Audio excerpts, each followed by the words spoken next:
Nous allons maintenant apprendre ici à utiliser la fonction de modification qui concerne les modifications des échelles des objets.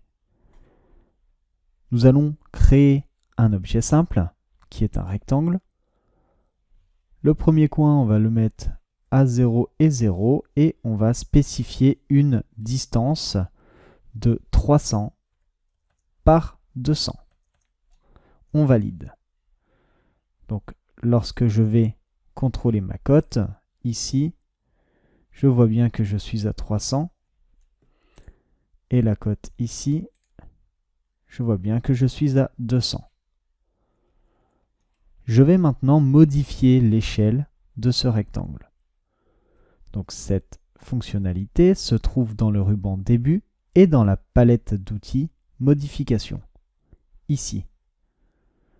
Vous devez cliquer sur Échelle, ensuite sélectionner les objets où vous devez changer leur échelle, notamment ici le rectangle. Ensuite, vous tapez sur la touche Entrée de votre clavier.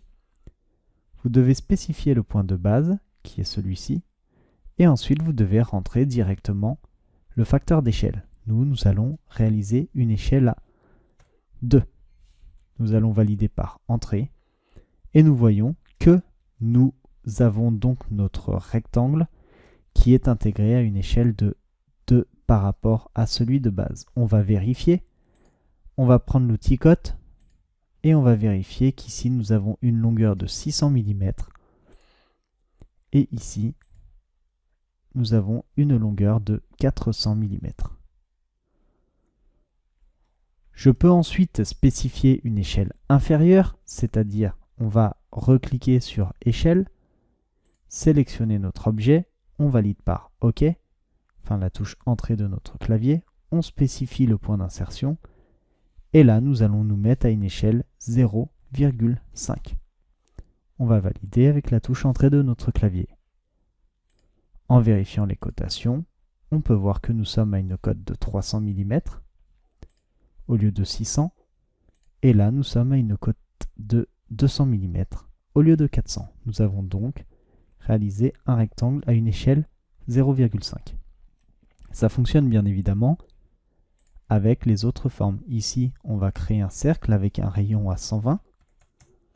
Si je veux que ce cercle change d'échelle et qu'il soit à une échelle de 2 par exemple, donc qui passerait un rayon de 240, eh bien je sélectionne l'outil échelle, je sélectionne l'objet, je valide, je sélectionne le point de base qui sera mon centre, échelle 2, je valide, et lorsque je vais vérifier, je suis bien à un rayon de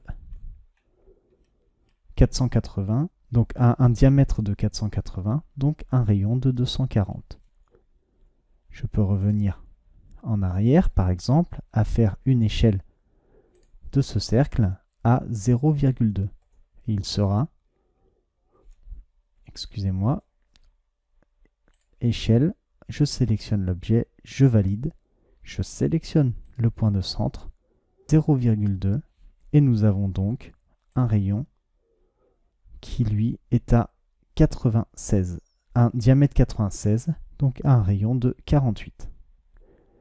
Nous avons donc bien réalisé notre cercle à l'échelle 0,2 par rapport à sa base. Donc voilà pour ce qui est des échelles. Donc vous pouvez modifier ces échelles sur tout type d'éléments créés sur AutoCAD.